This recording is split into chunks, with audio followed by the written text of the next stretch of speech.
அது எதனாகட்டும் சாபக்கேடு. இது தங்க வயலுக்கு பணம் கொடுக்கல, தங்க வயல் மக்களுக்கு நல்லதை செய்யல, சாபக்கேடு. பிஜிஎம்எல்ல மட்டும் மூடல, பிஜிஎம்எல்ல வாழ்கிற மக்களையும் மூடிட்டான். அந்த பள்ளத்தில் சுத்திகரிக்கப்பட்ட தண்ணீர் குடிச்சிருந்த மக்கள் இன்னைக்கு பிஜிஎம்எல் மூடி 21 வருஷத்துல இல்லையே, அது தண்ணி இல்லையே, எங்கே போச்சுன்னு தெரியலையே. எப்படி சார் ஊர் இம்ப்ரூவ்மெண்ட் ஆகும்? கடந்த 22 வருஷமா வஞ்சிக்கப்பட்ட தங்கச்சுரங்க தொழிலாளர்களுக்கு தாமதிக்கப்பட்ட அந்த நிதியும் கிடைக்குமா? நிதியா ஆனும்பொழுது இன்னைக்கு நீதியரசர் கொடுத்துருக்காரு பாரு, அந்த தீர்ப்பு தான் சார் நிதி. இது கிடைக்குமா கிடைக்காதா? கிடைக்கணும், கிடைக்காதுன்றதுக்கு வார்த்தையே கிடையாது. ஏன்னா எந்த ஒரு மனிதனாகட்டும், தெய்வமாக கூட ஆகட்டும், ரொம்ப நாளைக்கு ஏமாற்றவே முடியாது. உழைப்பவனே உயர்ந்தவன் என்று புரட்சி தலைவர் எம்ஜிஆர் எப்பவுமே சொல்லுவார். நான் கர்நாடகா மாநிலத்துடைய அதிமுக அண்ணா தொழிற்சங்கத்துடைய மாநில செயலாளராக நான் பேசுகிறேன். தங்கவனுடைய நிலைமை வந்துட்டு ரொம்ப மாறப்பட்டது. இந்த தங்க சுரங்கத்தை அடியோடு குழி தோன்றி மூடிவிட்டது மத்திய சர்க்கார். இந்த மத்திய சர்க்கார் மூடப்பட்ட நேரத்தில் தங்க சுரங்கத்தில் தங்கம் எடுப்பதற்கு 500 ரூபாய் செலவாகுது. ஆனால் எங்களுக்கு கிடைக்கிறது 300 ரூபாய். அதனால் இந்த பிஜிஎம்எல் எங்களால் நடத்த முடியாதுன்னு சொல்லி தங்க சுரங்கத்தை மூடிட்டான். இன்றைய நிலைமை என்ன? 22 ஆண்டு காலம் முடிஞ்சிச்சு. இன்றைய நிலைமை என்ன? தங்கத்தினுடைய நிலை 6750 ரூபாய் டுடே ரேட். ஒரு சவரன் கோல்டை 1000 ரூபாய் கூட இல்லை, 900 ரூபாய்க்கு வாங்கிக்கிற சரித்திரம் இந்த தங்க வயலில் இருக்கு. ஆனால் இன்னைக்கு என்னன்னாக்கா 7500 ரூபாய் கிராம் போச்சு. இதுக்கு எல்லா காரணம் கையில் ஆகாத இந்த நிர்வாகம், இந்த பிஜிஎம் நிர்வாகம். டன்னு கணக்கில் கோல்டு எடுக்குவான் சார். அதை ஓப்பன் மார்க்கெட்டில் எடுத்து போயிட்டு விற்று போடுவான். விற்றுட்டு லாபம் இல்லைன்னு சொல்லி இந்த மக்களை வஞ்சித்தார்கள். ஆனால் 2001 தொழிற்சாலையை மூடி 2006 வரைக்கும் கூட இவங்களுக்கு எந்த ஒரு பைசாவும் கொடுக்கல. ஆனால் தொழிற்சாலையை மூடியதற்கு கண்டனம் தெரிவித்து இந்த ஊரில் முக்கிய தலைவர்கள் மறைந்த பக்தவச்சலம் ஆகட்டும், டிஎஸ் மணி ஆகட்டும், சௌரிதாஸ் ஆகட்டும், எஸ்ஆர் ராஜகோபால் ஆகட்டும், இவர்களெல்லாம் தொடர்ச்சியாக டெல்லிக்கு போய் பல போராட்டங்களை செஞ்சு பிஜிஎம்எல்ல மூடாதே தெருன்னு சொன்னவன். ஆனால் பிஜிஎம்எல் மூடாதே தெருன்னு சொல்லிட்டு 2006 வரைக்கும் கூட 1 ரூபாய் கூட இவங்களுக்கு இன்கம் இல்லை, பைசா இல்லை, பணம் இல்லை, வேலை இல்லை, தின்றதுக்கு சோறு இல்லை. இந்த நிலைமையில் பக்தவாச்சலத்தினுடைய தலைமையில் புரட்சி தலைவி அம்மா இடத்துல போய் கோரிக்கை மனு கொடுக்குறோம். அந்த கோரிக்கை மனு கொடுக்கும் பொழுது அம்மா 2001 பிஜிஎம்எல் மூடினா 2006 வரைக்கும் அவங்களுக்கு எந்த செட்டில்மெண்ட்டும் கொடுக்கல, வேலையும் இல்லை, சாப்பிட்றதுக்கு சாப்பாடு கூட இல்லைன்ற ஒரு வகையில் கஷ்டப்படுத்தி சொல்லும்பொழுது உடனடியாக அம்மா அன்றைய சுரங்கத்துறை அமைச்சராக இருந்த மம்தா பானர்ஜி கிட்ட எல்லாரும் எதிரில் உட்கார வச்சுட்டு ஃபோன் பண்ணாங்க. ஃபோன் பண்ணி இப்படி வஞ்சிக்கப்படுறாங்களே, அவர்கள் இல்லை என்று சொன்னால் இந்த துணை கண்டம் இருந்திருக்குமா? இந்திய நாடு இருந்திருக்குமா? இந்திய நாடு கடனில் மூழ்கிய பொழுது கடனை பெறுவதற்காக பிஜிஎம் நிர்வாகத்தை காண்பித்து தான் கடனை பெற்றார் நேரு அவர்கள். ஆனால் அப்படிப்பட்ட அந்த பிஜிஎம்எல்ஐ மூடிவிட்டு அவர்களுக்கு ஊதியமும் கொடுக்கவில்லை என்று சொன்னால் என்ன நியாயம் இதுன்னு கேட்கும்போது அவங்க நாங்கள் உடனடியாக கேபினெட்டில் வச்சு இதை பற்றி முடிவு செய்கிறேன்னு சொல்லிட்டு 2006-7 வந்துட்டு பாதி பணத்தை கொடுத்தாங்க. ஆனால் இந்த பிஜிஎம்எல் நிர்வாகத்தில் பிஜிஎம்எல் மூடுன்னு போராட்டம் பண்ணதுலையும் சரி, இந்த பிஜிஎம்எல் சொத்து வித்திருந்தா கூட அன்னைக்கே இந்த தொழிலாளர்களுக்கு செட்டில்மெண்ட் பண்ணியிருப்பான். ஆனால் அந்த பிஜிஎம்எல் நிர்வாகத்தில் இருந்த தங்கத்தை எடுத்து போய் வித்துட்டான். பேங்க்ல வச்சு சாம்பிளுக்கு வச்சு இந்த தங்கத்தை கூட திருடி வித்துட்டான். அது மாத்திரம் இல்லை, பிஜிஎம்எல் ஏலம் விட்டான். கோலார் தங்க வகையிலிருந்து சிவசமுத்திரம் வரைக்கும் போன கரண்ட் ஒரு அடி கம்பி வந்து 1 கிலோ, ஒரு அடி கம்பி. அப்படி சிவசமுத்திரத்துக்கும் கோலார் தங்க வயலுக்கும் எத்தனை கிலோமீட்டர் இருக்குது கணக்கு போடுங்க. அதில் 10 லைன் 15 லைன் வரும். 25 சைக்கிள் கரண்ட் அது இருந்தால்தான் பிஜிஎம்எல் ரன் பண்ண முடியும். 50 சைக்கிள் கரண்ட் எல்லாம் இல்லை. கோலார் தங்க வயலில் உலகத்திலேயே முதல் வந்தது கோலார் தங்க வயலில் கரண்ட்டு. அந்த கரண்ட் எதுக்காக வந்ததுனாக்கா பிஜிஎம்எல்காக, இந்த பிஜிஎம்எல் நிர்வாகத்திற்காக. 1880ஆவது ஆண்டு தங்க சுரங்கத்தை நோண்டன்னு சொல்கிறான்னு அந்த காலத்தில் எவசார கரண்ட்டை பார்த்தான். மைசூர் மாநகரத்திலே இல்லை, டெல்லியில் இல்லை கரண்ட்டு, தங்க வயலில் இருந்துச்சு சார். இங்கிலாந்துக்காரன் வந்தான், பிஜிஎம்எல் தோக்கணும். ஜான் டெய்லர் வந்தான், பிஜிஎம்எல் தோக்கணும்.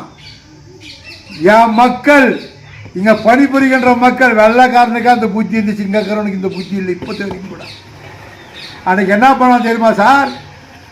இலங்கையில பிஸ்லரி வாட்டர் குடிச்சான், சுத்தகரிப்பட்ட தண்ணீர். அதுக்கு அடுத்து எங்கெல்லாம் குடிச்சானாக்கா கோலார் தங்க வயலில் குடித்தான். என் தாய்மார்கள் எல்லாம் அந்த சுத்தகரிக்கப்பட்ட தண்ணியில் தான் கோணி அரைச்சாங்க சார், தெருவை சாணி அரைச்சாங்க. ஆனால் இன்றைய நிலைமை என்ன? குடிப்பதற்கு தண்ணி இல்லை. ஒரு குடம் தண்ணி 3 ரூபா கொடுத்து வாங்குறாங்க, ஒரு குடம் தண்ணி 5 ரூபா கொடுத்து வாங்குறாங்க. குடிக்கிற தண்ணியாக ஒரு கேன் தண்ணி 20 ரூபா கொடுத்து வாங்குறாங்க. இதெல்லாம் எதை காட்டுது? இந்த தங்க வயல் என்னைக்கு மூடினானோ அன்னைக்கு அனைவரையும் குழி தோண்டி உள்ள புதைச்ச மாதிரி ஆயிடுச்சு. அன்னைக்கு மூடப்பட்டது தான். பிஜிஎம்எல்ல மட்டும் மூடல, பிஜிஎம்எல்ல வாழ்ற மக்களையும் மூடிட்டான் அந்த பள்ளத்தில். அந்த பணம் இந்த மக்கள் உழைப்பு, சாதாரண உழைப்பு இல்லை. இங்க வந்து ராமன் சீதை வாழ்ந்த இடம்ன்றாங்க, சீதாமலை என்று சொல்றாங்க. எதுக்கு? சீதா போகும்பொழுது அங்கே கால் பதிச்சு இடம்ன்றாங்க. இன்னைக்கு இந்த ஊரில் வாழ்ந்தவெல்லாம் இன்னைக்கு பெங்களூருக்கு படகு எடுக்கலாம். ஏன்? இங்கே இண்டஸ்ட்ரி இல்லை, நீர் வளம் இருக்குது, நிலவளம் இருக்குது, எலக்ட்ரிசிட்டி இருக்குது, சுகாதாரம் இருக்குது, படித்த அறிவாளி அத்தனை பேர் இங்கே இருக்கிறான். ஆனால் இங்கே ஒரு தொழிற்சாலை இல்லை. இது உருவாக்குவதற்கு எந்த ஒரு தலைவனும் முன்ன வரல. நான் இதை செய்கிறேன் அதை செய்கிறேன்னு வந்தவெல்லாம் இன்னைக்கு அட்ரஸ் இல்லாமல் போயிட்டான். இன்னைக்கு விளம்பரத்துக்கு கூட ஆள் இல்லை சார். நான் இதை செய்கிறேன், என் ஊர் மக்களை இந்த நிலைமை எடுத்து போய் நிற்க வைக்கிறேன். நான் படித்த மேதை என்று சொன்னவனாகட்டும், படிக்காத மேதை என்று சொன்னவனாகட்டும், யாருமே இந்த ஊரை முன்னிறுத்துவதில் பின்னோக்கி விட்டார்கள். இதுதான் நான் சொல்ல வரேன். அனைத்து இந்திய அண்ணா திராவிட முன்னேற்ற கழகத்தினுடைய மாநிலத்தினுடைய புரட்சி தலைவி, இரும்பு பெண்மணின்னு சொல்லக்கூடிய புரட்சி தலைவி அம்மா கிட்ட சொன்ன பிறகு 50% பணம் வந்து இவங்களுக்கு சேர்ந்துச்சு.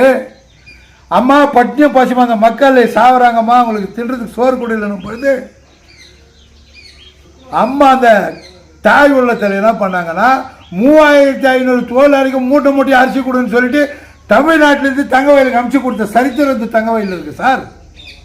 இங்கே எத்தனை கட்சி இருக்குது, மாநில கட்சி இருக்குது, மத்திய கட்சி இருக்குது, எத்தனை தலைவர்களா? ஒரு பூடி அரிசி அவனுக்கு நான் கொடுத்துருப்பானா?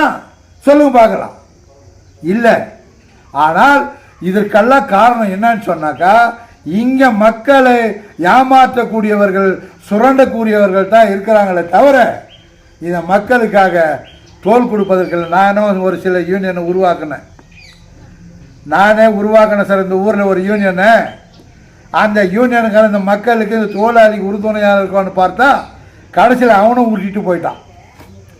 கோடிக்கணக்கில் அவன் என்ன பண்ணான், யூனியன் மூலிமா கோடிக்கணக்கில் இண்டஸ்ட்ரிகளை வந்து நான் உங்களுக்கு வாங்கி தரேன், அவனுக்கு வாங்கி தரேன், ஆப்பிரிக்காவுக்கு வாங்கி தரேன், அமெரிக்காவுக்கு வாங்கி தரேன், இந்துஸ்தானுக்கு வாங்கி தரேன்னு சொல்லிட்டு அவங்ககிட்ட கோடிக்கணக்கு பணத்தை பெற்று இங்கே இருக்கிறவன் ஏன் போட்டானே தவிர இந்த மக்களுக்காக எதுவும் செய்யலை. இன்றைக்கி துணிந்து தொழிலாளர்களே என் அன்பு சகோதரர் ஆர் மூர்த்தி, கே சேது போன்றவர்கள் இதுக்கு என்கிட்ட பல முறை வந்து பேசுனாங்க. நான் சொன்னேன், போராட்டங்கள் நடக்கட்டும், போராடுங்க, உங்களுக்கு என்ன உதவி வேணுமோ நான் செய்கிறேன்னு சொன்னேன். ஒரு சில நேரத்தில் இங்கே இதே சொர்ணபவன்கிட்ட கூட போராட்டம் பண்ணியிருக்கோம், நீ ஏதாச்சும் ஹெல்ப் பண்ணாங்க, பண்ணுறோம்பாங்க, அப்படி பண்ணியிருக்கிறோம். இப்போ இந்த தொழிலாளர்கள் ஒன்று பற்று இதில் வந்து நம்ம டாக்டர் ராஜேந்திரகுமார் இருக்கார், இன்னும் ஒரு சிலர் இருக்காங்க, பன்னீர் போன்ற ஆளுகள்லாம் இருக்காங்க, விஜயராகவன்ற போகிற ஆளுகள் இருக்காங்க. இவங்கெல்லாம் சேர்ந்து இப்போ கோர்ட்டில் போயிட்டு நம்முடைய பிஜிஎம்எல் நிர்வாகத்தில் பணிபுரிந்த சென்ன மாளிகா அவரை பிடிச்சு, அவர் வந்து சில ஐடியாங்க சில மேப்பெல்லாம் இருக்குது, பட் அவரால் வந்துட்டு இந்த மேனேஜ்மெண்ட்டில் வேலை செஞ்சு பண்ணுறது சில விஷயங்களை அவர் விட்டு விட்டார். ஆனால் இருந்தாலும் இறுதி வாக்குவாதத்தில் இந்த மக்களுக்கு அவதி போடுறாங்க. 22 வருஷம் ஆகி கூட இவங்களுக்கு எந்த செட்டில்மெண்ட்டு கிடைக்கல. அதனால் வந்துட்டு கண்டிப்பாக நீங்கள் ஒரு நல்ல தீர்ப்பு கொடுக்கணும்னு நீதி அரசர்கிட்ட கேட்கும்போது அவர் அலசி ஆராய்ந்து கடைசியாக 87லேருந்து வேஜ் ரிவிஷன் இவங்களுக்கு எஃபெக்ட் ஆகணும். அந்த 87லேருந்து வேஜ் ரிவிஷனை வந்து 3 வருஷத்துக்கு ஒரு முறை இருந்த வேஜ் ரிவிஷனை வந்து மாற்றிட்டானுங்க, 5 வருஷமாக பண்ணிட்டாங்க. இப்படி 5 வருஷமாக பண்ணாலும் அந்த வேஜ் ரிவிஷன் படி இவங்க அமௌண்ட்டை சேர்த்து 6% இன்ட்ரெஸ்ட்டை போட்டு இவர்களுக்கு வந்து சேர வேண்டிய பணத்தை உடனடியாக கொடுக்கணும்னு சொல்லிட்டு ஆர்டர் போட்டிருக்காரு. ஆனால் இன்று வரையிலும் அந்த கேஸை வாதாடினவங்க கூட அது வெற்றி பெற்றதும் கோலார் தங்கவையில் வந்து நான் நினச்சேன் பட்டாசு கிட்டாசு வெடித்து ரொம்ப ஜகஜேதியாக கொண்டாடுவாங்க, ஒரு பெரிய கூட்டம் ஒன்று போடுவாங்க. அந்த கூட்டத்துலேயும் இவங்க வெற்றி பெற்றதுக்கு நானும் ஒரு பாராட்டு தெரிவித்து அவங்களுக்கெல்லாம் பொன்னாடையை போற்றி கௌரவிக்கணும்னு நானும் பார்த்துட்டு தான் இருக்கிறேன். ஆனால் இதுவரையிலும் வந்து என்ன காரணங்க, ஏன் அவங்க அதை வந்து வெளியே சொல்லாமல் மக்கள் கோர்ட்டில் வின் ஆச்சுங்க. இது போல் அவங்களுக்கு சில குறைபாடுகள் அப்பப்போ வந்துடுது. வெற்றி பெற்றாலும் இது வருமா வராதா, இது வருமா வராதா, கொடுப்பாங்களா கொடுக்க மாட்டாங்களா, கெடுப்பாங்களா கெடுக்க மாட்டாங்களா, இப்படி இவங்களுக்குள்ள ஒரு போராட்டம். இது வெளிப்படையாக நம்ம எடுத்து போய் சொல்லிட்டோம்னா இது உள்ளே இருக்கிறவங்க எவனாச்சும் நோண்டி அந்த தொழிலாளி கிடைக்க வேண்டிய நன்மையை கிடைக்காம போயிடுச்சு என்ன பண்ணுறது. என்னுடைய கோரிக்கை என்னன்னா, யார் எப்படியானா கேட்டோம் சார், 3500 தொழிலாளி எஸ்டிபி தொழிலாளிக்கு இந்த செட்டில்மெண்ட் அமௌண்ட்டு 100க்கு 100% போய் சேரணும். அந்த 3500 தொழிலாளர் பாதி பேர் செத்து போயிருக்கலாம். அந்த குடும்பம் செத்து போன குடும்பம் வந்து அட்லீஸ்ட் அவன் உயிராக இருந்ததுனா கூட எங்கன்னா ஒரு செக்யூரிட்டி வேலை செஞ்சு கூட அந்த குடும்பத்தை காப்பாற்றிருப்பான். ஆனால் அது கூட இல்லாமல் நிலைமையில் இன்றைக்கி அந்த குடும்பம் கஷ்டப்பட்டு இருக்குது. நிச்சயமாக அந்த குடும்பங்களுக்கு இது ஒரு உறுதுணையாக இருக்கும். ஆகையினால மத்திய சர்க்கார் மாநில சர்க்கார் கண்டிப்பாக வந்து இதுக்கு தலையிட்டு மாநில சர்க்காரில் முடிவான இந்த கோரிக்கையை நிச்சயமாக வலியுறுத்தி நாளைய மத்திய சர்க்கார் இன்னும் 4ஆம் தேதி ரிசல்ட் இருக்குது, 5ஆம் தேதி யார் அமர போகிறான்றது நிலைமை வரும்.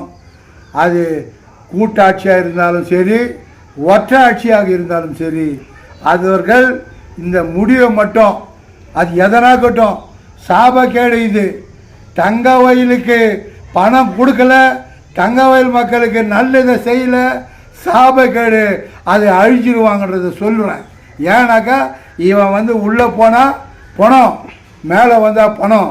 இவன் உள்ளே போய் சம்பாதித்த பணத்தில் வந்து சம்பாதித்த தங்கத்தில் வந்து எத்தனையோ பேருக்கு ராமலட்சுமண படமெல்லாம் எடுத்துன்னு போயிட்டு சிலையெல்லாம் செஞ்சு கொடுத்துக்கிற வருஷம் சரித்திரம் இந்த தங்க வயலுக்கு இருக்குது. நான் சொல்கிறது, இந்த மக்களை ஏமாற்றாதீங்க. நிச்சயமாக இவங்களுக்கு இந்த செட்டில்மெண்ட் அமௌண்ட் மட்டும் இல்லை, இங்கே வார அத்தனை மக்களுக்கும் வெறும் 3500 குடும்பம் மாத்திரம் இல்லைங்க வாழுது. இன்னும் பல ஆயிரம் மக்களுங்க பிஜிஎம்எல் பகுதியில் வாழுறாங்க. அவங்களுக்கெல்லாம் அவர்கள் வாழ்கின்ற வீடை சொந்தமாக்கணும். அதுக்கு என்ன இருக்குதோ அரசாங்கம் அவர்களுக்கு ஹக்கு பத்திரம் கொடுத்துட்டு ஸ்கொயர் ஃபீட் என்ன அமௌண்ட்டு அந்த அமௌண்ட்டு போடு, அதை வாங்குங்க, டெவலப்மெண்ட்ஸ் பண்ணுங்க, இந்த ஊர் இம்ப்ரூவ்மெண்ட் பண்ணுங்க. இன்றைக்கி சகோதரி ரூபகலா அவங்க சொல்லியிருக்கிறாங்க, நான் 1000 ஏக்கர் லேண்டு வாங்கினேன்னு.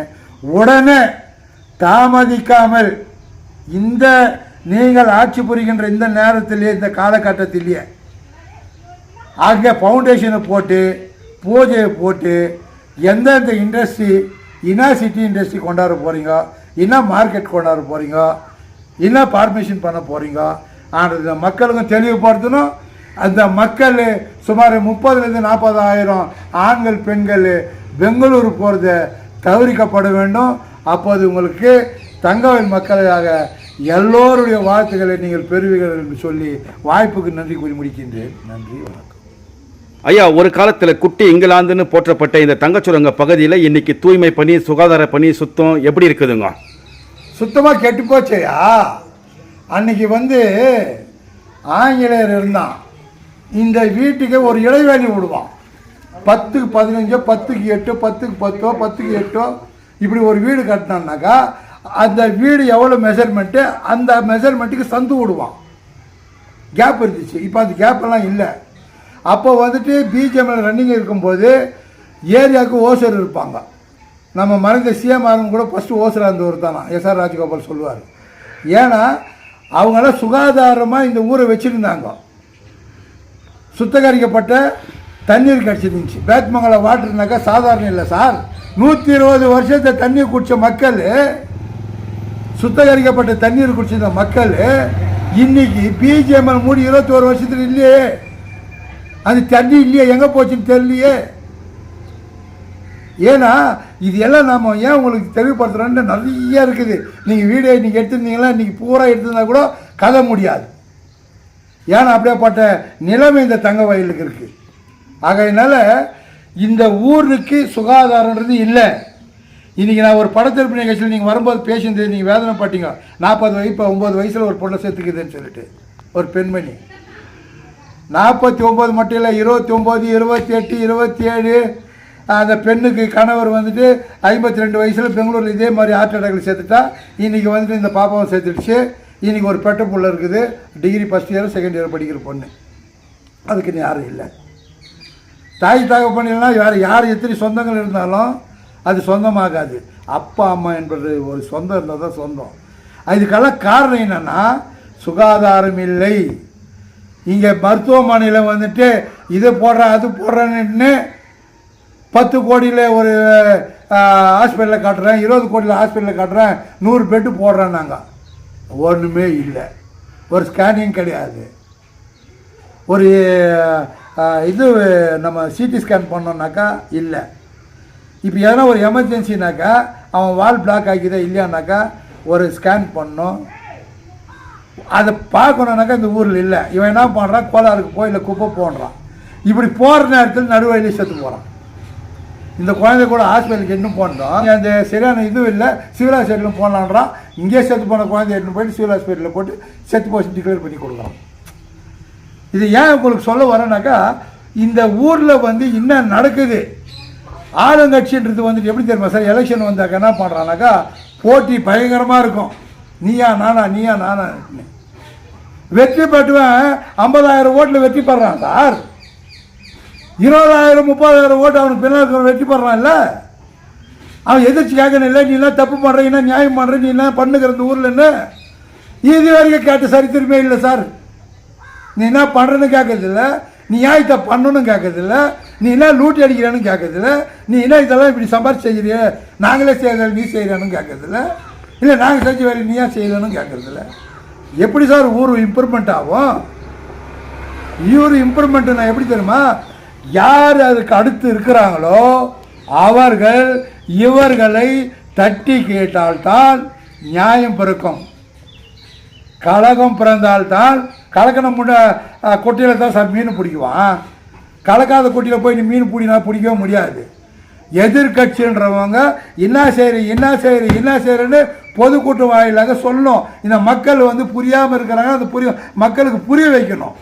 அப்படி புரிய வைத்தால் இந்த ஊர் இனியாவது என்னுடைய சாப்டர் முடிஞ்சாலும் அடுத்து வருகின்ற சாப்டருக்கு இது ஒரு எடுத்துக்காட்டாக இருக்கணுன்றது தான் என்னுடைய குறிக்கோள்.